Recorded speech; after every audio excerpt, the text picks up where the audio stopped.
इब्तिदा है रब्बुल जलाल के बाबरकत नाम से जो दिलों के भेद खूब जानता है, देखती आंखों सुनते कानों बंदे नाचीज का सलाम पहुंचे। औरत के पर्दे और बेपर्दगी से जुड़ा एक दिलचस्प और सबक आमोज वाकया। एक गांव में एक बापर्दा खातून रहती थी जिनकी डिमांड थी कि शादी उससे करेंगी जो उन्हें पाबर्दा रखेगा। एक नौजवान इस शर्त पर निकाह के लिए रजामंद हो जाता है। दोनों की शादी हो जाती है। वक्त गुजरता रहता है, यहाँ तक कि उनका एक बेटा हो जाता है।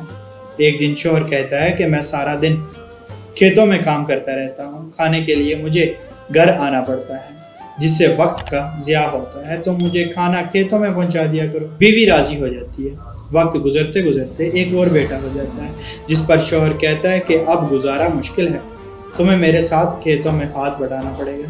यूं वो बापर्दगी से नीम पर्दे तक पहुंच जाती है और तीसरे बेटे की पैदाइश पर इसका शौहर मुकम्मल बेपर्दगी तक ले आता है। वक्त गुजरता रहता है, यहाँ तक कि औलाद जवान हो जाती है।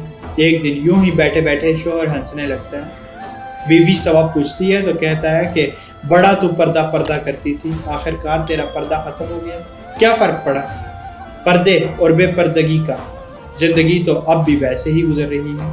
वो बोलती है कि तुम साथ वाले कमरे में छुप जाओ, मैं तुम्हें पर्दे और बेपर्दगी का फर्क समझाती हूँ। शौहर कमरे में छुप जाता है। औरत अपने बाल बखेरे रोना पीटना शुरू कर देती है। पहले बड़ा बेटा आता है, रोने का सबब पूछता है। माँ कहती है तेरे बाप ने मारा है। बड़ा बेटा माँ को समझाता है कि अगर मारा है तो कोई बात नहीं, वो आपसे मोहब्बत भी तो करते हैं, आपका ख्याल रखते हैं। वो समझा बुझा कर चला जाता है। औरत फिर से रोने की एक्टिंग करती है और मंझले बेटे को बुलाकर बताती है कि तेरे बाप ने मुझे मारा। मंझले बेटे को गुस्सा आता है।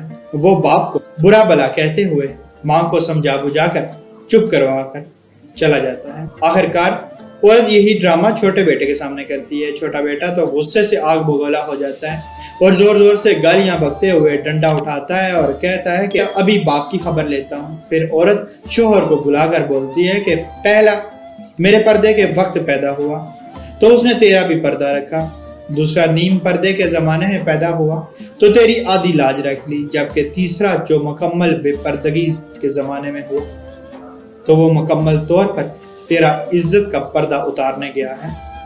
हासिल कलाम, पर्दा जहां औरत का फितरी तकाजा है जो खालिक कायनात की तरफ से हुक्म और कायदा भी है, तो वहां उसके गहरे असरात भी मुरतब होते हैं जिसको हम आज अपने माशरे में वाज़े तौर पर महसूस कर सकते हैं। अल्लाह पाक समझ की तौफीक अता फरमाए। अल्लाह पाक आसानियां हासिल और तकसीम करने का शर्फ अता फरमाए। आमीन। जज़ाकल्लाह।